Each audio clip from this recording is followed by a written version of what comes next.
शतनयस् तद्धाम वृन्दावनम् रम्या काचित् उपासना व्रजवधू वर्गेण वा कल्पिता श्रीमद्भागवतं प्रमाणममलं प्रेमापुमार्थो महान् श्रीचैतन्यमहाप्रभोरमिदं तत्राधरं वरा हे कृष्ण सिन्धो दीनबन्धो जगत्पते गोपेश गोपीकान्त राधाकान्त नमोस्तुते तप्त कांचन गौरांगी राधे वृंदावनेश्वरी वृषभानुसुते देवी प्रणमामि हरिप्रिये हरे Krishna Krishna Krishna Hare Hare Hare Ram Ram Ram Hare Hare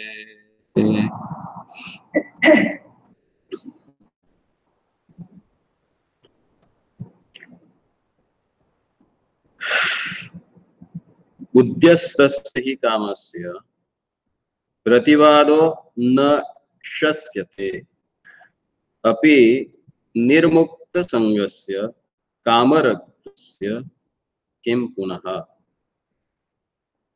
To deny an offering that has come to itself is not commendable, even for one absolutely free from all attachment, much less one addicted to sense pleasure.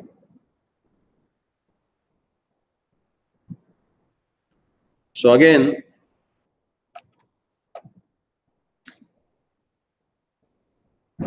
we can see here how things are wonderfully explained for us. Generally, without having any vairagya, sometimes we pretend that we don't have any attachment. Somebody is giving something, oh no, I don't like this, I don't take this, I don't have that much. Here it is said, in material life, everyone is desirous of sense gratification. Everybody wants it. Because that only causes to stay us in the material world or to come to this material world. Otherwise, why would I have been here? We desire something materially, that's why we are here. Then why to pretend? And the same thing here, Swayambhava Manu is explaining to whom? Kardamamani. What is the quality of Kardamamani that he has already explained previously? Just see the translation of previous verse, what he says about. What he calls him as.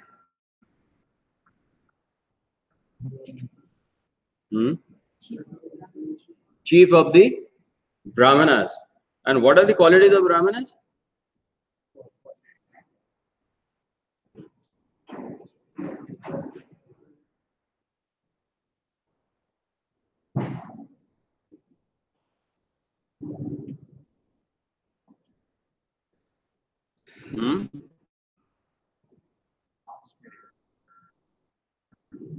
Tapovidya Yoga Yuktam.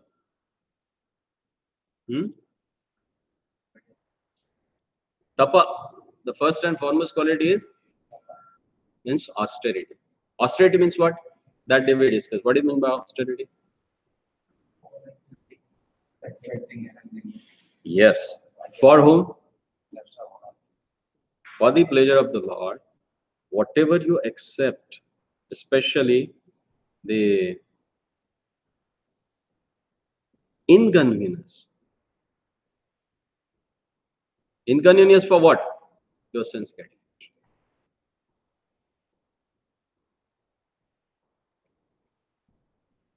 And what moral code has explained in this particular verse? That without any endeavor, if something comes to you, even you are absolutely detached, you should accept. If you are getting anasayas, sayas means putting some prayas, putting some endeavor. So without endeavor, if you get something, just accept it. Don't show there your pretendence. Because being in the material world itself explains that you had some desire, that's why you are here. Then why to pretend? And in purport, Prabhupada says that Swayambhava Manu was knowing that this person had performed austerities and asked their lordship for what? To get a good wife. That means to get a good wife, what you have to do?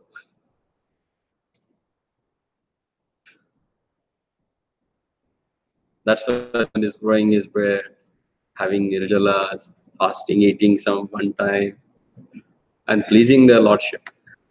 Get a good wife. See, if you go further in each and every akhyan or incident or stories that has happened in Bhagavatam, you will see that for everything, devotees they have performed tapasya. Like Maharaj Priyavrat, his own son, Swayambhu Manu's son, he went and he started performing austerities. He followed strict celibacy. The Lord himself can ask him, now take charge of kingdom, go. He said, no, I'm not interested. I'm happy with this. But Lord said, no, you go. Because this attitude will help you to establish a kingdom nicely. Because you have that detachment for designation. If he is attached to his post, he will not make any improvement. Because he will just work to survive himself. The person who is detached, okay, anyway, one day I have to quit this. So let me do something good.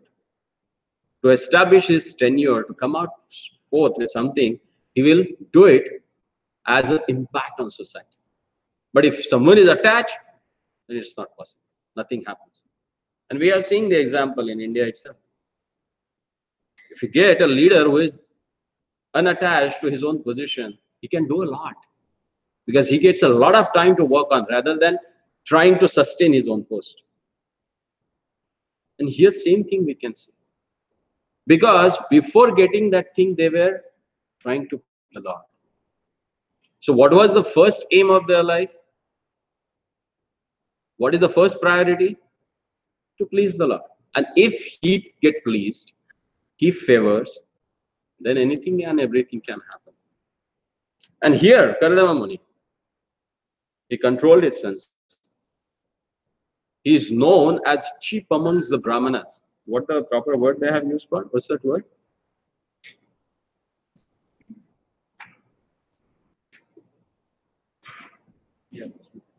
Sorry? No, Sanskrit. Huh? Dvijagra. Dvijagra means chief amongst the twice born Brahmanas. And that's why he says, don't deny.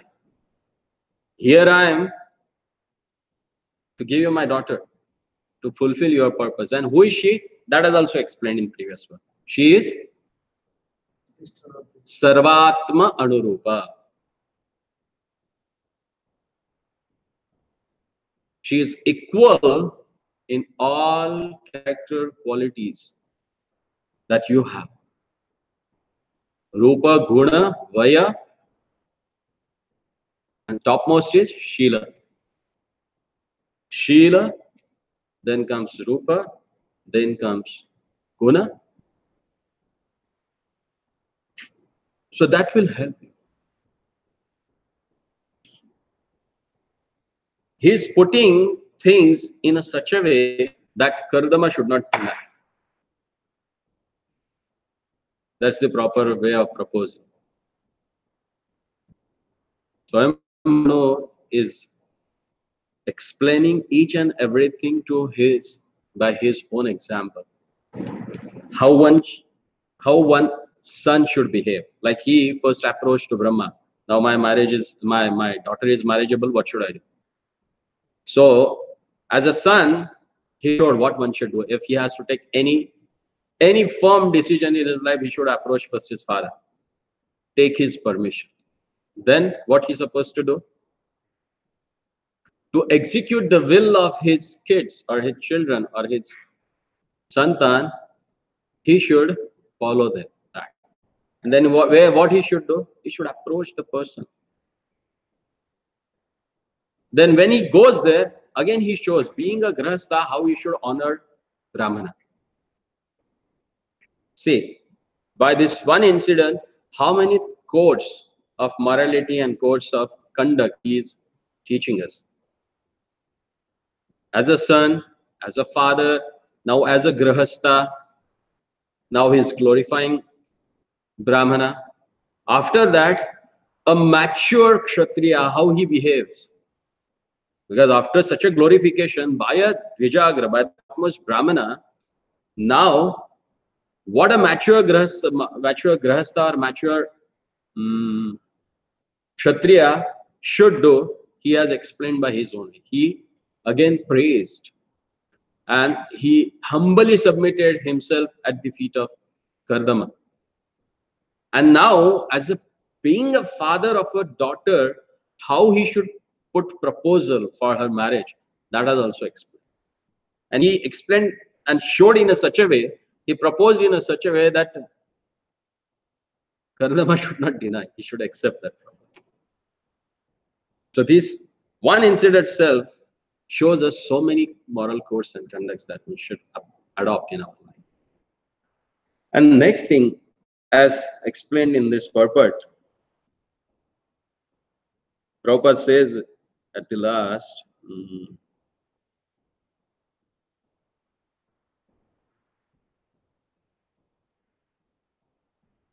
Kardama Muni was not meant for sense gratification. Yet he aspired to marry and prayed to the Lord for a suitable wife.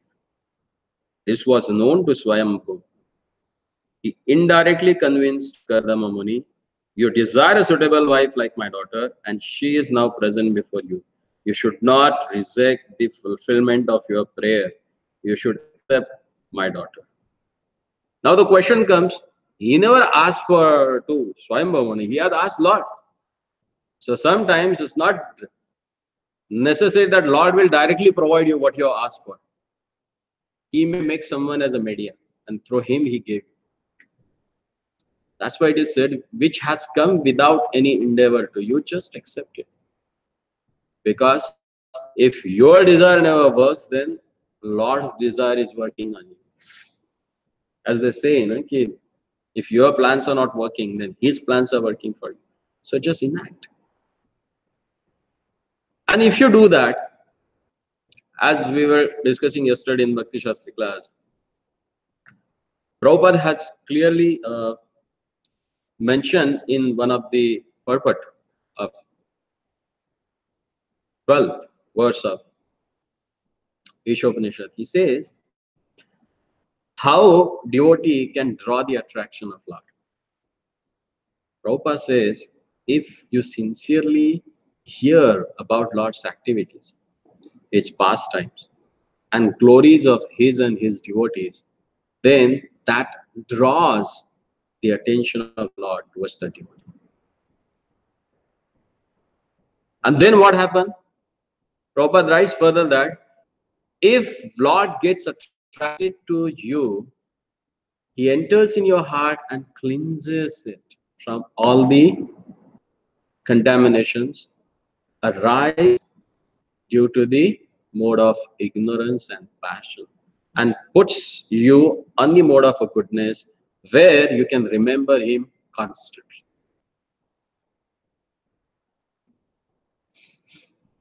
That's the way. Sometimes people, they ask how we should understand that, whether Lord is pleased with us or not. How you can make it out?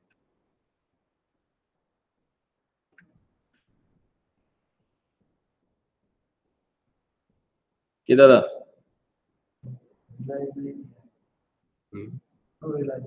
आज honest, that's quality of Brahman.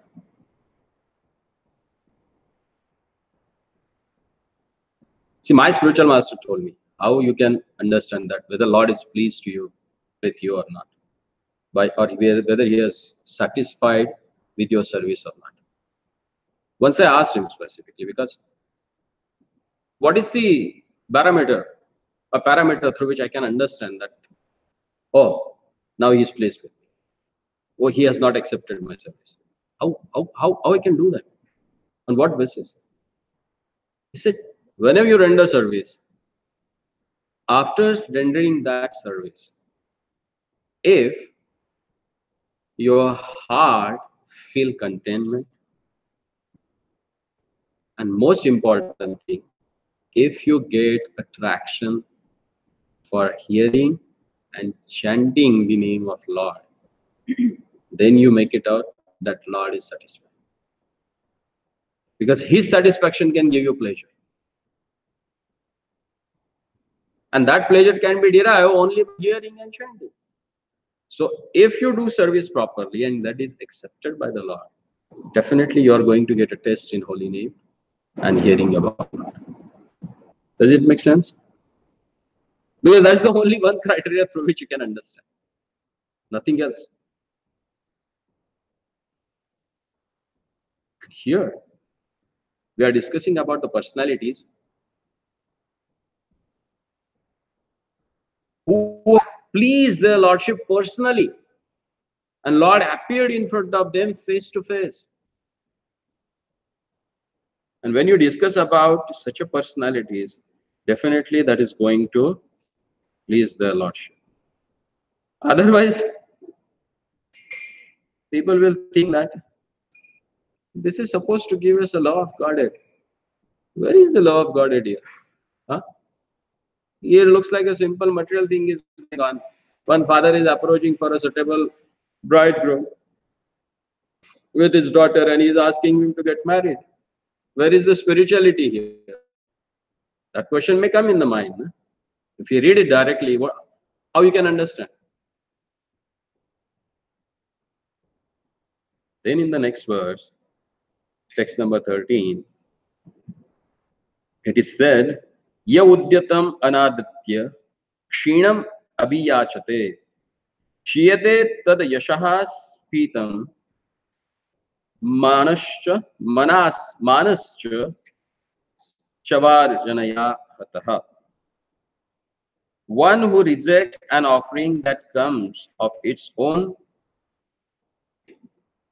accord, but latter begs a boon from a miser, thus loses his widespread reputation, and his pride is humbled by the neglectful behavior of others.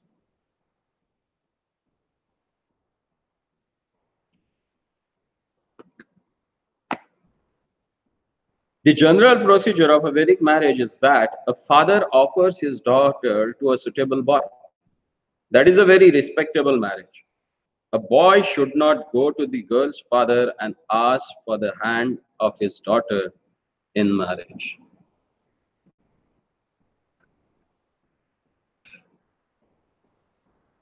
See, the marriages are happening today. They are in which condition?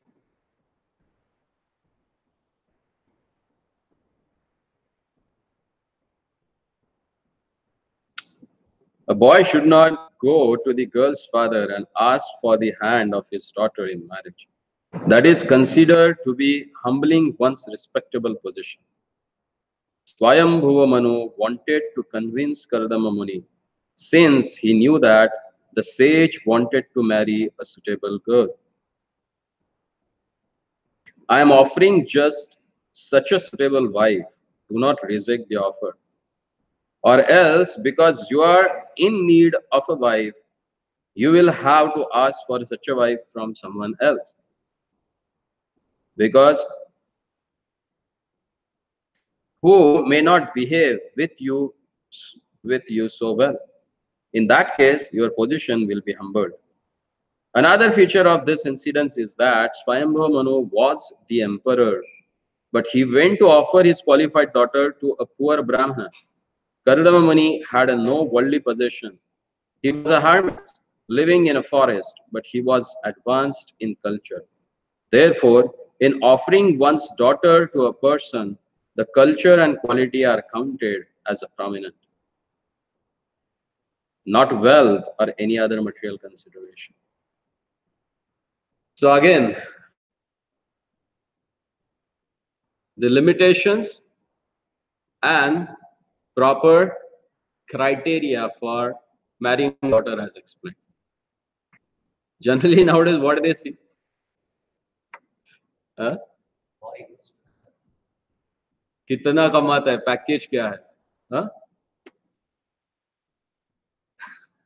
Even in my case, when I left ashram, one of our congregation devotee, he was a highly placed doctor in one of the recognized institutions. He asked me, "Arey, I'm seeing you for last 2 years. You have changed your clothes and not yet married. What's the problem? You're an engineer, you're earning quite well. And why don't you get married?"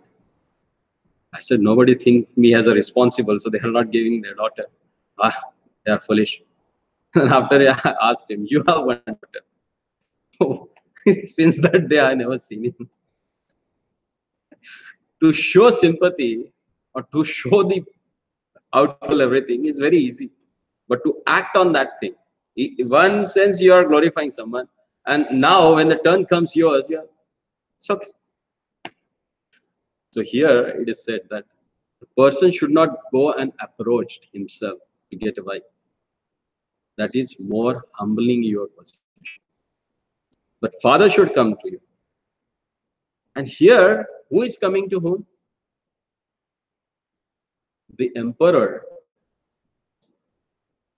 He is coming to a hermit, a poor Brahmana who does not have any worldly position. But for what reason he is giving his daughter to him?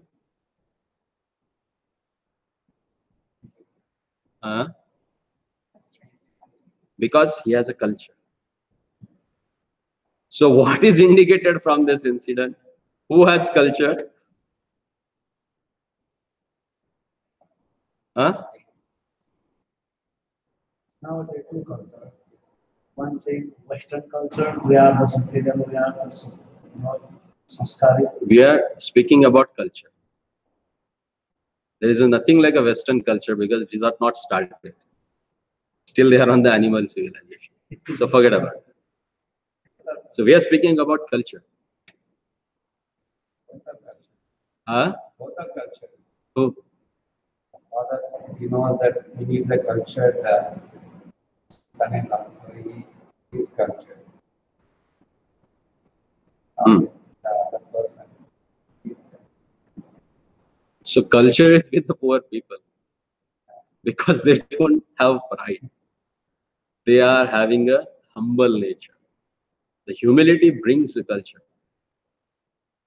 And that's why he gave his daughter to him, so that the fourth generation should come along with qualities. Because once you get a wife, you are not going to live as a poor fellow. She comes along with her fortune, or she makes your fortune. Man never remains same after marriage. So he was knowing that. But what he has, that will not get anywhere else. He has a culture. His life is based on that. So automatically my daughters get associated with this person and she will get more culture. That compatibility should be checked. And Prabhupada says clearly here, wealth, education, that doesn't matter. Because all these are worldly possessions. This can be acquired by any time. But what you come along with, that is character. Character cannot be cultivated. That's not a thing that you can cultivate. Can be? No. That is a sahaja, you're born with. Some people are born humble. Even they don't know they are humble. You must have seen, you have come across. I've seen one person. He's so humble, he does not know that he is humble. Even though placed highly as a social status, but he never goes along with that. He's so humble. And there are people who are not at all humble, they pretend to be humble. And they are having a pride of that humility. You can make it out. Any sensible person can sense that thing. And this is what shown here also. Both these personalities, they are humble. He is Dvijagra, topmost among the Brahmanas. And he is emperor, topmost among the Kshatriyas. But when they came in front of each other, they tried to pursue or try to establish their own supremacy, or they're trying to by the other person. Huh? That's what happened. That's what shows culture that you belongs to. And that's why he came to him and he says, you have that culture. So please accept my wife, my daughter as a wife. So now at least myself, I'm realizing that Srimad Bhagavatam just does not give you the topmost love, but he prepares each and everyone to be qualified for that. How one should do that? Bhagavad Gita clearly says, Esham tu twandagatam papam jananam punya karmana te dvandva moha nirmukta bhajate mam ananyabha. Who can worship the Lordship? Who can devote himself to him? Esham tu andagatam papam, whose sins are eradicated. Jananam punya karmana, who are performing pious activities. Te dvandva moha nirmukta, and who has freed from dandva. What is that dandva?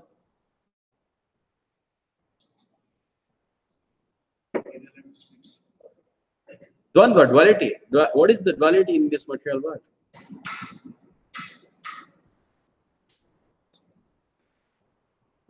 Everywhere in Dvandva.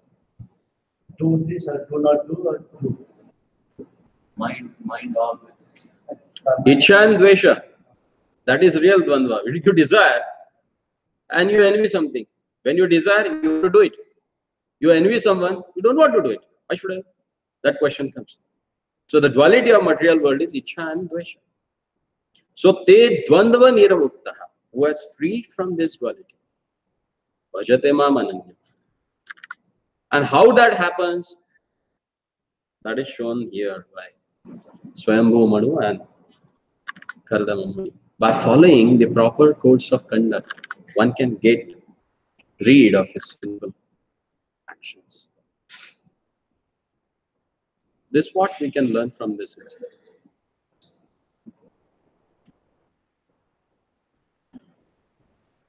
Should we go for next or stop it?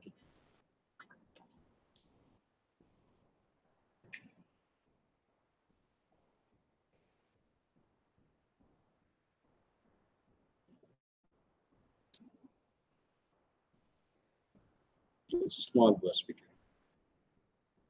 Small part.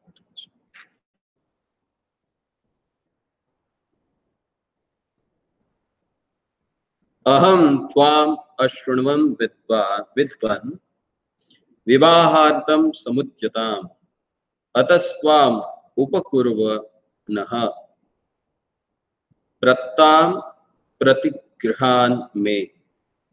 Swayambhu Manu continued, O wise man, I heard that you were prepared to marry.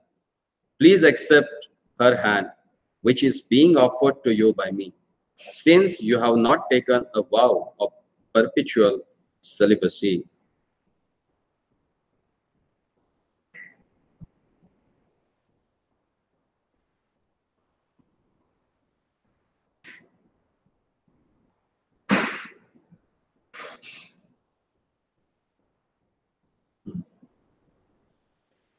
The principle of brahmacharya is celibacy. There are two kinds of brahmacharis.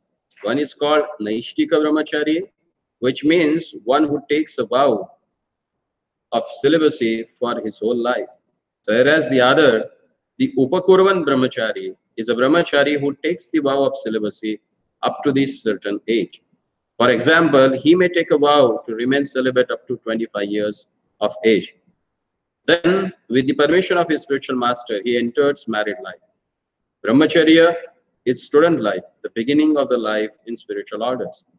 And the principle of Brahmacharya is celibacy. Only a householder can indulge in a sense gratification or sex life, not a brahmachari. Swayambhuva Manu requested Kardama Muni to accept his daughter since Kardama had not taken the vow of an Aishtika brahmachari. He was willing to marry, and the suitable daughter of high royal family was presented. So again, the social code of conduct has explained what are the duties of different ashramas. So here, brahmacharya, Prabhupada explains here, brahmacharya means student life. So in student life, one can decide first what he want to do. Or either before completing his education in brahmacharya ashram, he should finalize that what ashram he has to be. He should decide that.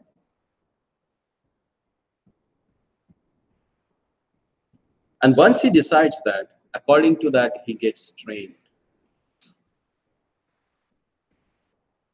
Like an Aishtika brahmachari, for him, there is no need to go through these particular text of Vedas, which is known as the sutras, Grahya Sutras or Griha Sutras, given for the Grihasthas. He directly jump on Upanishads because that is meant for sannyasis, the people who are in the renounced order of a life. They can read that. Or Aranyakas, who can recite the things that can be studied in the forests or Aranyas. That can be directly taken by the Naishtika Brahmachari. But Upakurvan Brahmachari is specially trained in all the Griha Sutras to follow them, how to work on them. And then practically he does in his life. So Upakurvan Brahmachari is he who is going to get married. And Naishtika is he who is directly entering into the sannyas ashram. Throughout life he remains as a brahmacharya ashram only, as a brahmachari. So again, the code of social conduct has explained. So now the person who has got this proposal, what is his reaction? That has explained. That we will discuss tomorrow. From tomorrow onward, or from next verse onward, Kardama Muni is going to speak. So again, we will come to know that what and how one should accept this proposal, how to honor it. See, this is what making Krishna as a center of your life. If things goes according this way, then you can consider now Krishna is center of your life. And if it has gone topsy-turvy way, then you should understand that who is the center of your activities. As yesterday night we were discussing that why that fear is there. Because things are not centered around Krishna. If you desire, you approach him. Kamo sarva kamo va moksha kama udarati tivrena bhakti yogena ijat purusha. Whether you have material desire or not, you approach him because he says matta sarva prabhate, everything comes from me. Then if you go directly to the source, then why there will be fear?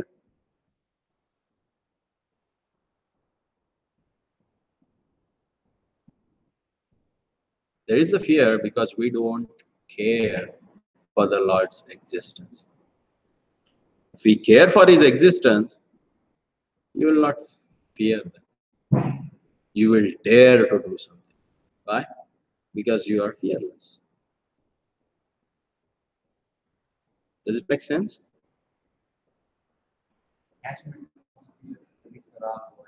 Yeah, definitely. Why that attachment is there? Desire. Because we don't have faith that it comes from Lord. We think that I am creative. So whatever I've created, I'm attached to that. My relationship, my family, it's created by me. My mind is involved in that. But if I know it belongs to the Lord, na mama. What is that? When we put this tilak on our body, what we say?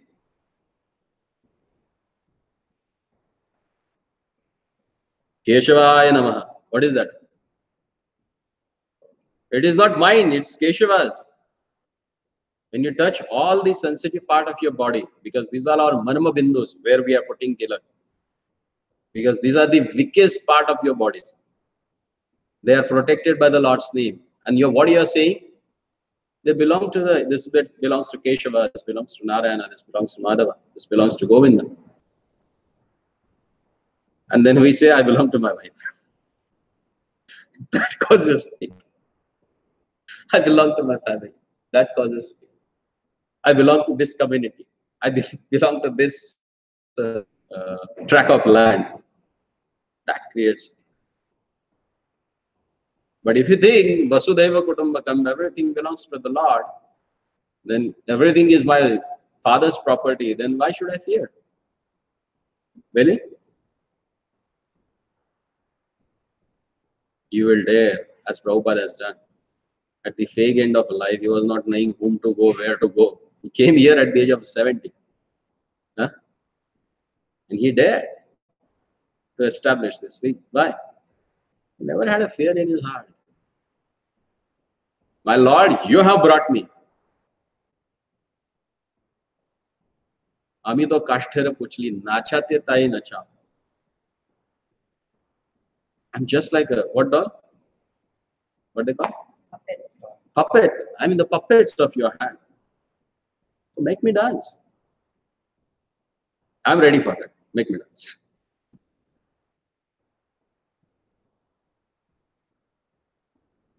ग्रंथराज Shrimad Bhagavatam की, श्रील प्रभुपाद की.